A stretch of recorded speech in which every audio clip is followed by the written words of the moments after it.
Hi, this is Pam Goodwin with Goodwin Commercial. I am thrilled and excited to have our next guest on the show. She is a leader, an international speaker, businesswoman. She has survived pirates, a heart attack, kidney cancer, and you know her from Bravo's top TV show, Below Deck Mediterranean, and now a commercial real estate investor and soon to be restaurant owner in Jacksonville, Florida. Welcome, Captain Sandy. Thanks, Pam, for having me. And thank you for helping me with my deal. I know, it's so exciting. We met, I had to look it up, but we met about 3 years ago. And I don't know if you remember, but I started watching your show and then saw you were in Croatia and reached out to you and asked how to be a charter guest. And by surprise, you responded to me. Yes, I try to respond to everyone, actually. I mean, it's not easy, especially today. The more followers you have, it's really hard and difficult to maintain that. So people take it personal when you don't respond, because I think our show, we're so approachable. I think reality is very different from scripted TV, and people feel like they know you, so they can share their heart or their hate. I know, that's great. We're going to just spend just a couple minutes here showing your video all about you, and then we'll get back to asking you about your recent commercial real estate deal. Oh my God, who's at the door? From Below Deck, please welcome Captain Sandy Yawn. Captain Sandy's here from Below Deck Mediterranean. I'm the show's first female captain. It's Captain Sandy! The star of Bravo's Below Deck Mediterranean. It is dominating the reality space, and with good reason. Below Deck Med is coming off a blockbuster season, massive hit. She's a badass. My God, She's hot. Sandy, yeah, she's hot in real life, she said. Yeah. And this is the Captain Sandy that I knew and that I'm so glad that everybody else is getting to see. I don't understand how y'all drive them posts and we park in them spots. Drop the anchor. The amount of work she's had to go through is equivalent to like the Herculean efforts we had to go through to get where we are. It's a huge amount of training and experience. Clearly, you're a strong individual. Is it a huge responsibility or what? Just the actual job? It's a huge responsibility. You have 24 souls on board. Sandy Yawn has survived pirates and even fires on board. They're taking on water, bring the guests back immediately. Stop. I ruined it. That can never happen. What's going on? Watch your hands, mate. Watch your hands. Watch your head. You live quite the adventurous life. But in a strange twist of fate, a near fatal accident on land would end up saving your life. I thought, I'm going to die. During my stay in the hospital, I had the surgery to remove the tumor, and it turned out to be cancerous. If it wasn't for the accident, they would have never discovered the cancer. I just feel like I'm meant to be here for a reason, and I definitely want to fulfill that reason. What is the I Believe tour? It's about inspiring, empowering, and believing in people. If I can take someone's life and help change the trajectory, then that's what I'm going to do. Like navigating the high seas, storms will arise unexpectedly. What may at first look like a typhoon heading directly toward you may go off to the south before it reaches you, leaving you with calm waters. So today, I challenge you to take a look inside, choose a destination, take that first step, be flexible enough to alter course according to life circumstances. Be fearless. Wake up, show up, kick ass, repeat.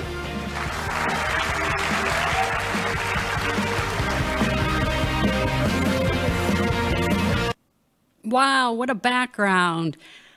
I know That's long. I think it needs to be shortened.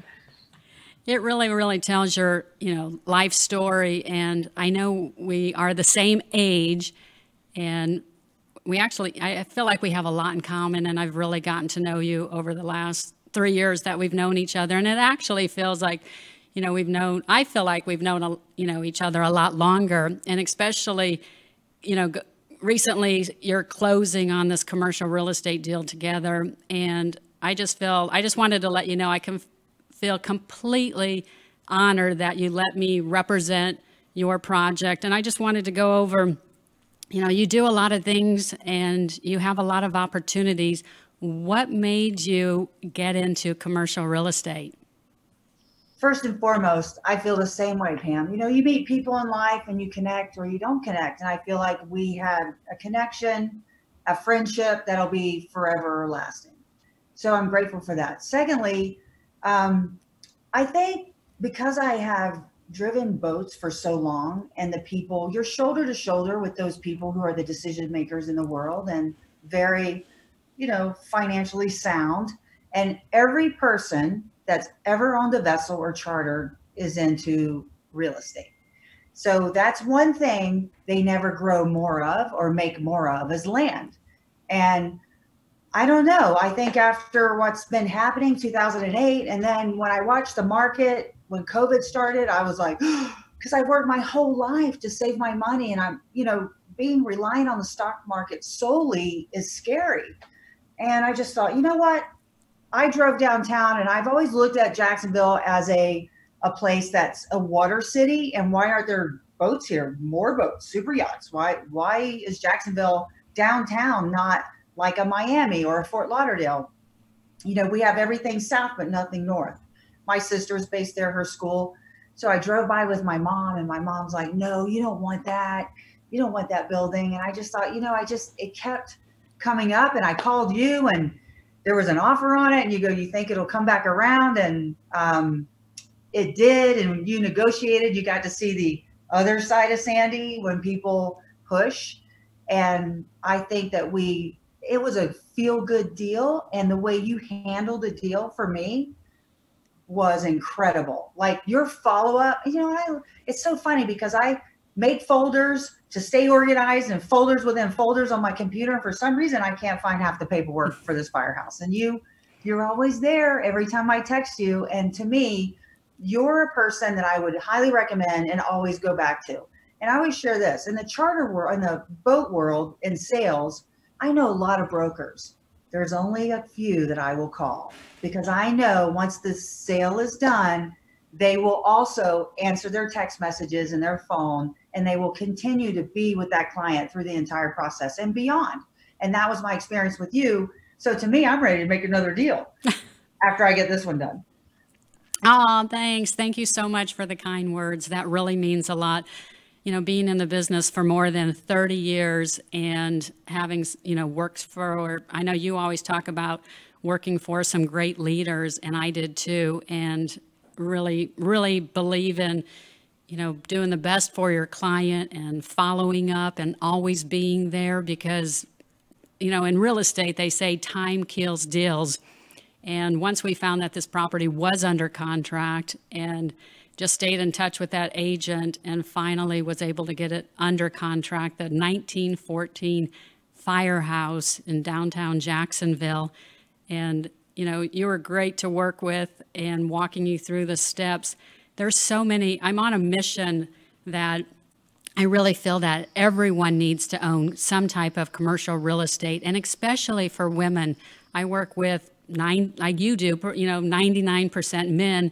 And women have such a tough time of getting over that fear factor of investing. And so I just congratulate you on, closing on the deal and really seeing it through. So, I've seen on social media and, of course, talking to you, but you plan on just having a great restaurant and rooftop lounge down there. Do you want to tell us about that? And I did see on social media also, once you posted it, I think I saw more than 3,000 comments and looking for the name of your restaurant. So just wanted to go over that with you. Yeah, firstly, the idea of the restaurant came to me when I looked at the courthouse. And I was like, I looked around, and if you walk downtown Jacksonville, there's no graffiti. Through this whole entire rally that people are doing, there's no broken windows. It is the cleanest city.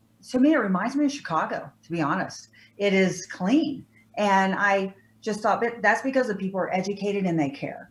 You can still get a message across without destroying the city. So that, number one. Number two was when I looked at that monumental courthouse, I thought these lawyers and judges and people that are in the court need a place to come and chill. And then I walked more of Jacksonville, the city, and I only saw one really nice restaurant. I do know there's an owner. He owns the Jaguars. He has a big super yacht called Kismet. I did Google, and I saw that his vision for downtown Jacksonville with the marinas, because in my mind, it's a super yacht destination place, but not only for super yachts, it's for recreational boating. And we need more restaurants on the water. So I thought, I'm going to invest in this city. I'm not just going to stop with this. I'm going to continue to invest. And I am, I want more. I feel like if people could just get on the water, it's so just, I don't know, it's like everything melts away. The restaurant I'm excited about, and I want to have all yacht chef and yacht crew who are ready to come ashore, because I think their service level is top notch. And I have a very dear friend that opened a restaurant in Fort Lauderdale back in the day, and she used yacht chefs and yacht crew, and it's a very successful restaurant. And I called her and I said, will you help me? I have a partner now in the building I'm excited about, and I'm flying there on the 13th to meet with the contractors. So we are moving forward. Do you have a name picked out yet, or an opening date? No, you know what? I'm going to repost and do a contest. There's so many names. I wanted to try to keep Firehouse in the name, but I don't know if I can. There's a lot of names. I'm going to do another social media call. I've gone through most of them. Some of them are just fun. I don't really want my name in it, to be honest, because I think it's too cheeky. I want something that's really cool. So I don't have a name yet, but that's okay. Will it be seafood? I'm going to send a flyer out to the locals to see what they want, not what I want. So yeah, I would love seafood. Are you kidding me? I miss it living in Denver. But I thought I'm going to send out a flyer all around to the businesses downtown and find out what kind of food do they want. There's already a seafood and steakhouse downtown. So let's see what they want. I know I've told you this a few times, how much the city of Jacksonville, growing up as kids, being from Omaha, we used to travel with our family, a road trip to Jacksonville to visit my 3 great aunts, my grandpa's 3 sisters that relocated to Jacksonville. So it always has a special place to me, and I cannot wait until you open. How did you feel about commercial real estate? What surprised you? I think we kind of found it maybe in February or so, and then closed in June. So it was maybe about a 3-month process. Is there anything that surprised you in the process, or what did you really learn? I learned to rely on you. And this is something I've always done in my career. When I don't know something, I find someone I trust and I lean into them. I don't have to have all the knowledge. And I think your knowledge made me feel more comfortable. The way you negotiated, you just made it really easy. So learning, I don't know if I learned anything. I just leaned into you, who is the expert. I don't really know about commercial real estate. I will share this with you. I have a friend, she lives in Fort Lauderdale, and one day I'm in her car and we drive up to the strip mall. She goes, I have to check the mail. And I go, whose mail? And she goes, mine. And I go, your mail comes here? She goes, well, I own this. And it's entire, I was like, you own this? So many of my friends surprised me that, they just don't talk about it, but she owns a lot of commercial real estate in Fort Lauderdale. And I just thought, wow, that's why you drive this fancy car and you're not really worried. And so I like the stability in real estate, and you made my experience, and I'm ready to do another one once, obviously, I get this one up and running. I don't know. What did I learn? I learned to lean into my commercial realtor, like Pam Goodwin. Oh, thanks. I think it definitely makes a difference on, who you're getting your real estate advice from. So I appreciate that, and definitely look forward to helping you find your next deal, because as we know, real estate definitely can build wealth. And it's a great way, especially, I keep bringing up females, but, for women to invest in real estate. So finding the right person is definitely key. And so wanted just to go over as far as, anything else I know you also invest in residential, and will you do any more residential or really continue just in commercial? And I know you want to get this deal done. No, I don't. I actually have a house. I will never do residential again. For me, it's a nightmare. Actually, the person I have in my house now, I'm sold it to her, but carrying the note. And it's been great. Like my experience with her, but prior to that, it was such a challenge. I'm not I'm not that person. I want commercial. I don't want to have to deal with tenants. I want to be, you taught me this, when you have commercial real estate, you just own the land and they lease everything, or maybe they build the building. In this case, I wish I could save the firehouse, but structurally it's not sound, and to try to shore it up, I can't trust the brick. So I'm going to use part of that structure at the top and do a replica of the building. So that's what we're talking about now, because I paid, to find out this information. So residential, no. Commercial, yes. Oh, good. And I know on this deal, I think that, what was so important and helpful on this deal, because to get a conventional loan can definitely take a lot longer. And so on this deal, you were able to do seller financing, and it was great to work with the seller who, building a relationship with, to make this process a lot smoother. So I think that helped a lot too on closing the deal. Yeah, you made that easy. And my concern was, I wasn't sure if it would, appraise for the money. So I'm so grateful he did that. And, all around, I think everybody's happy in this deal. I don't think one person felt like they got ripped off. And that to me is a good, someone who puts the deal together that feels right, where everybody walks away and you feel good about what you just did. I don't have any regrets. Oh, good. Yeah, I feel the same way for a win-win situation with both the seller and the buyer. They're both happy, they walk away, and, it all works out well. And I wanted to move on to some questions regarding, Below Deck Mediterranean is on Monday nights. It's now one of the, the #1 show now on Bravo? Yeah, we're pretty up there. I think we were #2 last week, but it's great. I mean, obviously, it's a special show. What I think is, it's not just a reality show, it's also a travel show, because we travel all these beautiful places. I also love the fact that it shows you these different types of yachts and what we go through, and then the crew have to walk upstairs and turn it on after the drama downstairs. And that's in real life. Like, that's really how it happens. And through my entire career, I was texting with a friend of mine, because you got love and you got hate. And I'm just tired of especially now with coronavirus, why are people so unhappy? Why do they continue to attack? And I reached out to my friend Vicky, who ran Paul Allen's boat. I go, just remind me what it's like. So I got that support from her, and, it's just really connecting with my colleagues in the maritime industry really just puts me back into what, hey, this is a real career. My career is maritime. I happen to be on a TV show, but my real career is maritime. Like, I have a license, it's a federal license, and I love what I do and have so much passion.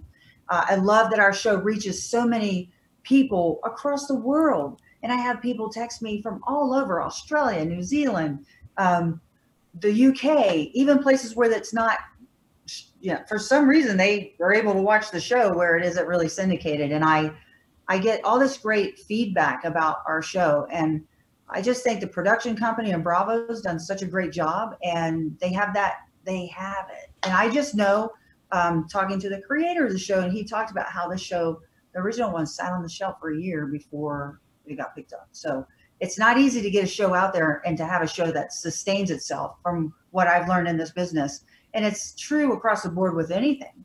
You're only as good as your last deal. You're only as good as your last charter. You got to continue that. That's a lot of pressure to continue. And that's in every business. So you got to bring it every time. Well, you can definitely tell your passion, and, getting to know you over these years, if anybody asks me what Captain Sandy like, I always say she is exactly how you see her on the show. She's passionate, she's kind, she's outgoing, she's a strong leader. I mean, you're definitely, that's what I've always loved about you.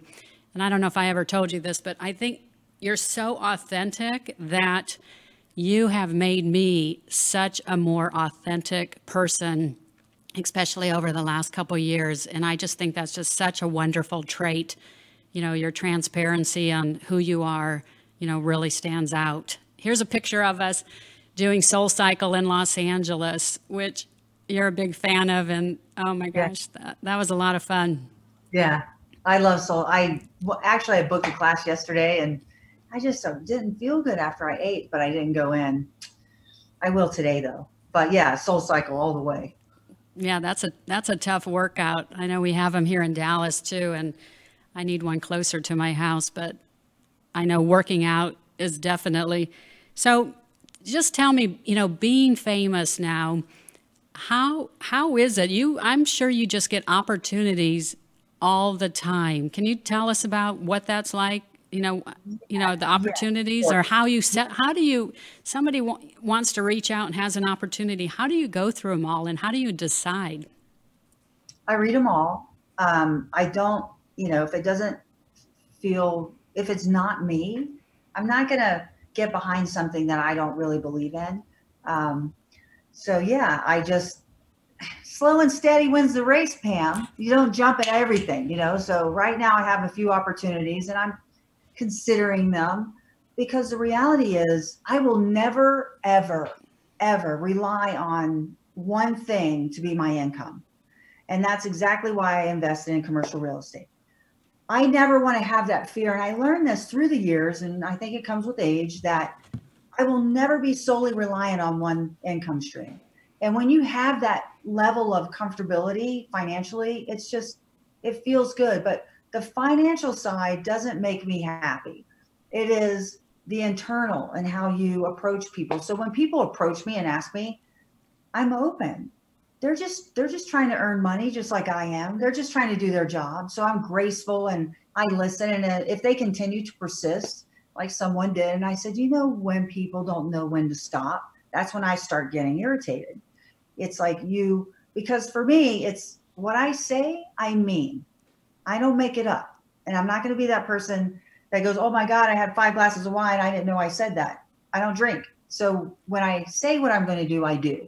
If I say I don't want to do it and they continue to push, I just say, that's the lesson they have to learn in life. So many times people reach out to me. I don't care. Like, my phone number's on Instagram. I had a call yesterday and they go, is this really you? And I went, yeah. Then one calls it. It's so funny. They don't think it's my number. I don't care, because if I don't want to take the call, I don't take the call. I have a choice. And when people are mean and they're hating on me, it's like, if they're not attacking my character, I listen and then I try to respond appropriately. But it's a lot. It's very draining. And I have to leave some for Leah, because she'll say to me, you come back so drained and I just don't want to talk. And I say, that's where you have to find that line of when to unplug. So that's why we went to Snowmass. I wanted to go to Florida. I can't see my sister. I can't get tested. I've been tested like 4 times. Every time I get on an airplane, I get tested. And so I can see my family. But, I just decided, let's go to Aspen, because it's a 3-hour drive from here. And we played golf and it was wonderful. So we took that time. Next weekend, I'm going to take more time. That's when I'm going to unplug, is on the weekend. So I'll work a 5-day work week and I'm going to take Saturday and Sunday off, just like everybody else does.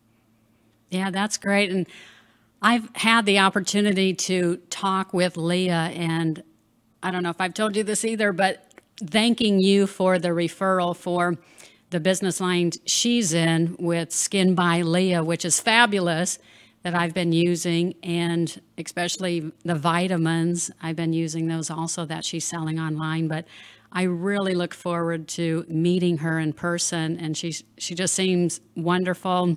Love seeing all your pictures on social media together, and you can tell you're definitely in love. Yeah, thank you. So that's great.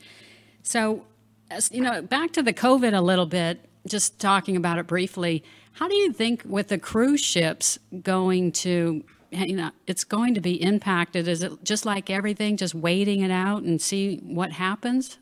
Well, I can't speak to the cruise ship world because I've never been on one and I don't know that industry. But I know that my world, charters are not being canceled. They're just being postponed. I think they have protocols in line where people are getting tested before they board. Because when you're tested and you're all like, quarantined and you board a vessel, you're together. You're not really going out. You're on anchor. You're traveling. So that's really what the yacht world's doing. A lot of owners have laid off crew because, the charters have been postponed. I have to say, I'm surprised that, with the spike, I just thought it would be different. So it's hard. It's not easy. It's like, oh my goodness, it's people just, I don't know, pay attention. I mean, I don't know. Like, I don't know, it's so hard. I had a very wise person talk to me yesterday who's very, almost 100 years old. And through their lifetime, they've had a few pandemics, and they go, it will change. You will get back to life, because look at history. It does. We just have to stay focused on, self-quarantining during this time. And that's really what a lot of the crew are doing, because a lot of the crew aren't allowed to leave the boats. They're not allowed to go out to restaurants and bars. They're on lockdown. So they're not infected. So they don't get infected, and they're tested all the time. Their temperatures are being taken. So I think our side of the industry hopefully will continue. I don't, for now, the Fort Lauderdale boat show is still on. The Antigua charter show is still on, which is in December. They haven't been canceled yet. So let's see what happens. I know everybody's just, it's the unknown that's hard to wait. And being in, like I said, real estate for more than 30 years, as soon as, my career started, I've seen a variety of ups and downs in real estate, and it's always still one of the best investments to have. Switching gears, wanted to find out a few things on your bucket list. I know I've seen people asking you if you plan on writing a book. So right now I have one that's underway. We just finished the book proposal, and let's see. I mean, I'm waiting. So I should hear from the agent today, actually. So funny you brought that up. And on to the next step. It takes a long time to get a book out, doesn't it, Pam? You get a few of them, don't you? I do. I have a couple of them here. And yeah, it is a process, but it is definitely one thing that I highly recommend everyone needs to do, is to write a book. So once you publish it and it's out there in the world, it is a little nerve-wracking once it goes out, because you're afraid of, is there a misspelled word? And you hope somebody has the right, person has edited it for you. Wanted to ask you, this is an odd question, a few bullet round, but what time do you wake up? 7 a.m. And what time do you go to bed? So, I'm a captain, so I never really sleep the night through. Every little noise wakes me up. Last night, I think I went to sleep. I wasn't really feeling well, so probably like 2 a.m. I was up this morning at 7. Usually I'm a 6 hour, I need 6 hours. And last night I didn't get 6 hours, but I will tonight, hopefully. I think I had food poisoning, so I wasn't well. I was up and down. But yeah, 7. That's good. That's good. I know I wake up a lot earlier because I probably go to bed a lot earlier, but I know you're a big role model for a lot of, the younger generation. What kind of tips of advice, if you could look back at your younger days, what would you tell yourself differently, what you're doing now, or, what would you tell your younger self? Just say no to drugs. Don't let peer pressure force you into something that that's not right. Because that could put you on a merry-go-round where you may not ever get off. Thankfully, I got off. The other part is follow your passion. We all have a calling in life we all have a role here in life to follow that, because really that's what your gift is. We all have gifts. And I listen to this speech all the time by Denzel Washington. It's called God First. It's less than 7 minutes.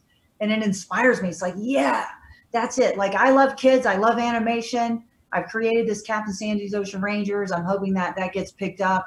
My bucket list is to see that on the screen before I die, because I want to educate kids about the ocean, because, 82% or just, I don't know the number, but that's where our oxygen comes from. The trees scrub the oxygen, and we know more about the moon and space than we know about our own ocean.